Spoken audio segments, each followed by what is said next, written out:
And I think within the UDG, and I assume you all agree, we are trying to find ways of how we can utilize this energy and this thinking to kind of make some significant changes and avoid that we are all going back to normal afterwards.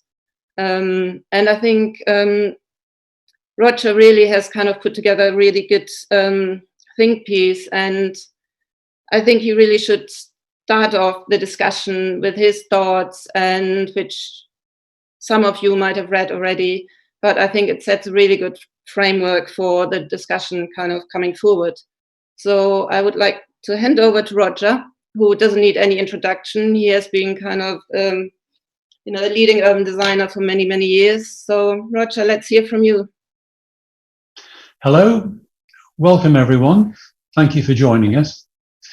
I wanted to talk about what might be a better future for planning than we've had over the last few decades. And so I'm going to talk about land use, first of all. The pandemic provides us with time to reflect on the kind of world we've been building. Do we continue to treat the planet and its resources as commodities to be traded for our own wealth? Or do we re-emerge after this crisis with a different set of priorities? Will we take the short-term fixes for ourselves or leave something of value to future generations? For urban designers, there's long been a gap between what we value and very often what we build. The growth of our towns and cities since the mid-20th century has been a byproduct of land use planning, whereby speculators in land bid for the right to sell that land on to single-use developers, estate by estate. So how might things be different when we step back after the lockdown? For most, the current changes to our lives are spatial. We stay home and away from colleagues. Will we revert to the same spatial patterns as before?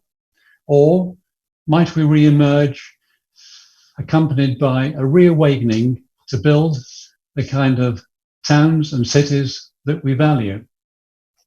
So, some observations from me, first of all, on land use. Number one, retail. Shops and shopping centres are closed while online retail booms at the moment. The viability of high streets has been precarious for many years, but the current emergence from this lockdown will force lasting change.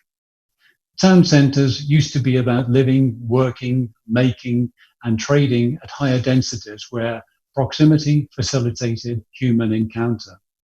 Policies to turn such high-density, mixed-use areas into retail by moving out housing production and services to estates on the periphery over the last 50 years has made town centres vulnerable.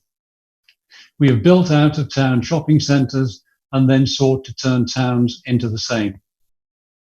Now we must revert to mixed-use town centres which offer more than simply retail zones A and B. Secondly, offices. The office is also a relatively recent innovation. One of the first purpose-built offices was completed in 1729 to house the East India Company in Leadenhall Street. For most businesses, however, the townhouse provided ideal accommodation and is still good enough for the Prime Minister, and indeed all of us at the moment. With everyone who can working from home, will we ever flock back to offices when we can work from home or out of a cafe? Third, housing. Much new residential will move back into towns. New housing will also need to have higher space standards than today if they are be used as our offices and workshops as well as homes.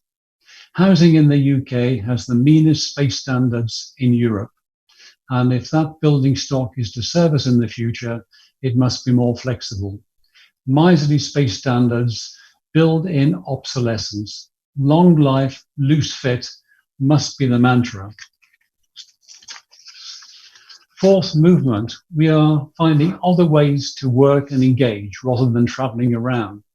Nothing new, perhaps, but the enforced use of the internet rather than old-fashioned heavy infrastructure means that few will choose to go back to the daily commute.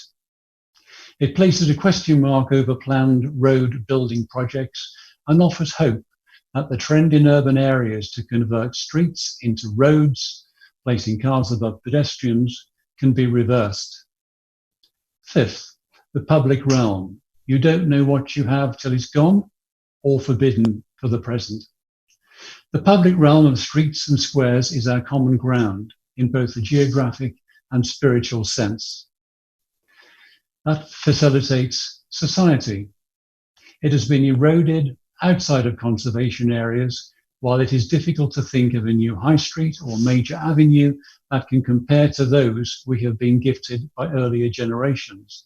The creation of a meaningful and memorable public realm must again be at the centre of planning, not an afterthought. Sixth, parks, urban parks, as distinct from the 40% green infrastructure that accompanies new strategic housing sites and is usually comprised by the bits that are difficult to build on, are valued the more when their use is restricted. Landowners don't compete to build parks, so that is the job of planning. So against all this hugely increased need for flexibility, what's of land use planning?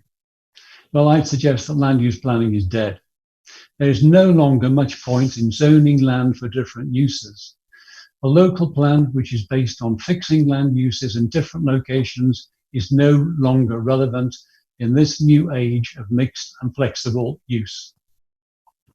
A new kind of local development plan is needed, which focuses upon movement structures and the public realm. Instead of making plans around land use and leaving the movement between sites down to off-site requirements, the new plans would set out the major streets in a collaboration between urban design and engineering informed by topography and microclimate. Plans would also incorporate new parks. There would be no land use zoning. Different uses would simply gravitate to those parts of the structure best suited to their function. For example, uses needing high footfall would relocate to the best connected streets, and those requiring tranquility to the least well-connected streets. Such changes would need resources to be moved from development control to actual planning, putting the planning back into planning. The proposed new street structures would need to service sufficient land for development needs. Street design would also need to include simple design codes for building frontages. Developers would bid for the right to build out each part of the plan, and planning authorities would need the characteristics and capabilities of a joint venture company in order to coordinate delivery. We would be bequeathing future generations urban form and the public realm to cherish, while allowing those who come after us to colour their use maps according to the needs of their age. Perhaps we should have been doing that all along.